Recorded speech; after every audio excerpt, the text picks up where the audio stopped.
Trouble brewing in Mercedes. The long-awaited upgrades have finally arrived, sparking a glimmer of hope among the team and their loyal fans. But as the dust settles and the results trickle in, whispers of disappointment fill the air. The new sidepod design has raised eyebrows, for while it boasts a strikingly different appearance from its predecessor, its impact on performance seems eerily similar. Criticism has emerged from within the team itself, as George Russell, the young prodigy, didn't hold back in expressing his concerns about the car. Toto Wolff, the formidable team principal, also shared his own thoughts. Let's check it out.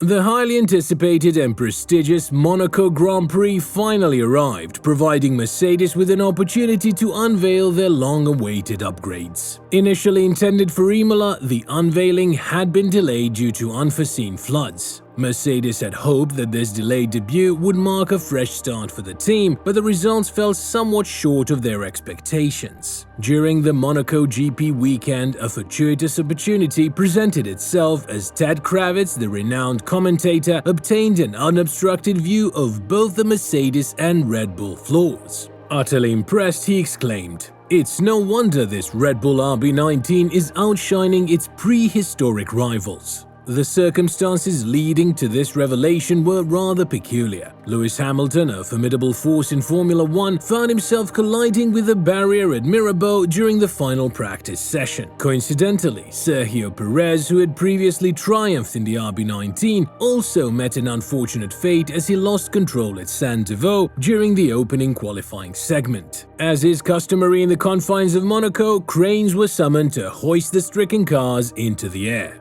Suspended in mid-air, they provided an ideal opportunity for photographers to capture captivating shots. However, unbeknownst to Hamilton and Perez, rival teams were observing these captivating visuals with keen interest. The key differentiating factor that caught Kravitz's discerning eye lay within the realm of ground effect aerodynamics, which underpin the current Formula 1 cars. These cutting-edge machines generate their downforce primarily through the intricate design of their floors, harnessing the power of vortexes. Upon careful analysis, the disparities between the Red Bull floor and that of Mercedes became strikingly apparent. With this newfound insight, Kravitz confidently concluded that the RB19's superiority in winning races and championships could be attributed to its innovative floor design. The contrast against its prehistoric rivals, most likely referring to outdated or less sophisticated floor design, seemed to highlight the key advantage Red Bull had harnessed to achieve their remarkable success. In his post-race segment on Sky Sports, Ted Kravitz expressed his gratitude to Sergio Perez for inadvertently unveiling the much-talked-about Red Bull floor to the entire Formula 1 community. He enthusiastically urged viewers to explore the internet and witness the awe-inspiring beauty of the Red Bull design, particularly when compared to the floors of Mercedes and Ferrari, which were also exposed while suspended on cranes during the weekend. The complexity of the design, both in three-dimensional structure and the arrangement of elements, left him in awe. The floor featured a multitude of elements descending, curling, and incorporating circular patterns, where vortexes were initiated and generated midway through its surface. Furthermore, Kravitz drew attention to the ingenuity applied to the area beneath the crash structure and gearbox. The striking disparity between the images of the Red Bull floor and those of Mercedes and Ferrari led Kravitz to attribute the RB19's exceptional performance to its remarkable design.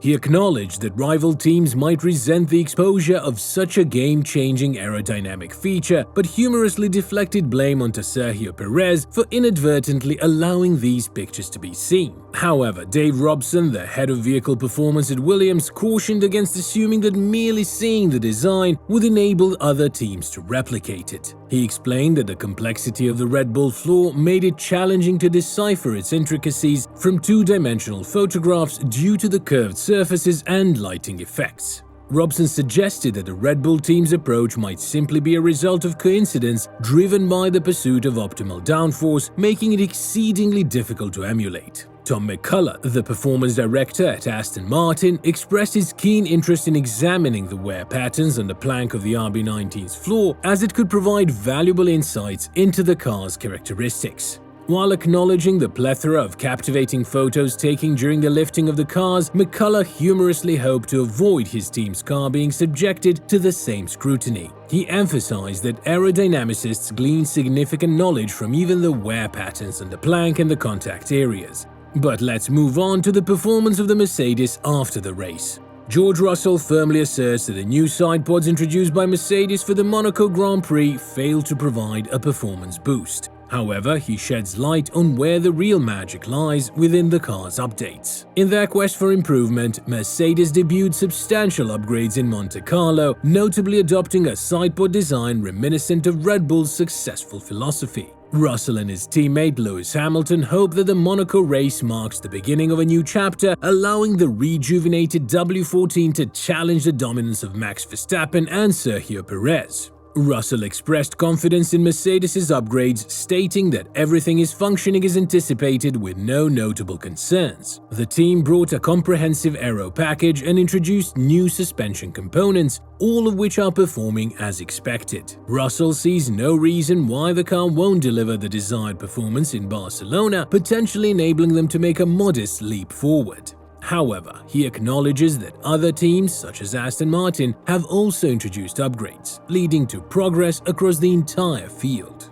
Amid the pursuit of progress, Russell emphasizes the importance of remaining faithful to one's beliefs and building upon existing foundations. While the sidepods designed with inspiration from Red Bull's concept did not yield noticeable performance gains, he reveals that the real breakthrough lies underneath the floor. Russell clarifies that the team had to explore this avenue to rule it out definitively, and having done so, they can now move forward with other strategies. The key differentiating factor lies in Mercedes' transition from the abandoned zero-pod strategy to an approach aligned with Red Bull's successful model. This shift serves as a pivotal distinction between the two teams' designs. Toto Wolff delivered a sobering assessment of Mercedes' progress, acknowledging the team's transition from an awful W13 at last year's Monaco Grand Prix to a not good W14 this season.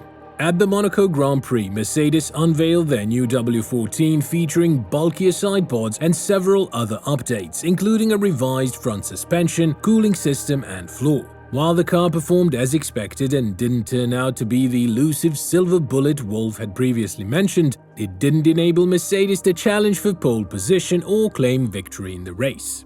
However, the W14 did demonstrate progress by narrowing the gap compared to last year's Monaco qualifying session. George Russell was 0.7 of a second off pole position in 2022, whereas Lewis Hamilton trailed by less than 0.4 of a second this season.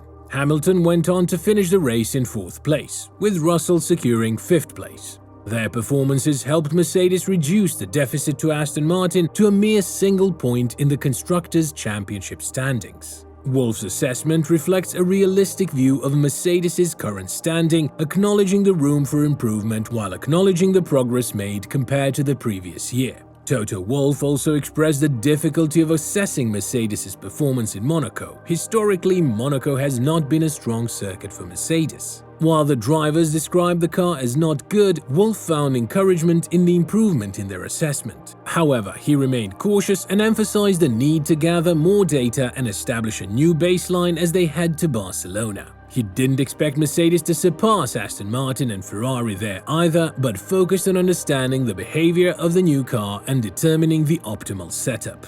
Wolff highlighted Mercedes' ability to persevere and make progress once they decide on a development direction. Even with the previous package that had its flaws, they managed to achieve a dominant victory in Interlagos. The Austrian remained confident that they would eventually reach their desired level of performance. Looking ahead, Wolff believed that the new W14 would be better suited for circuits with a greater emphasis on mid- and high-speed corners, which he considered as proper racetracks. He mentioned that their performance in the first practice sessions of the Monaco Grand Prix weekend was relatively stronger compared to the rest of the weekend. He attributed the diminishing performance as the track grip increased to the team still adapting and learning with a new car, emphasizing the importance of data collection and car setup. In my personal opinion, this car is showing significant improvement on the road and in the corners. Lewis managed to set the fastest lap during the race, but unfortunately the performance dropped off afterward, possibly due to high degradation. However, considering its debut, there is certainly promise and potential to be explored.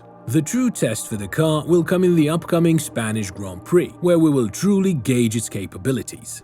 What are your thoughts? Do you think Mercedes has any chance of improving? Share your thoughts in the comments below.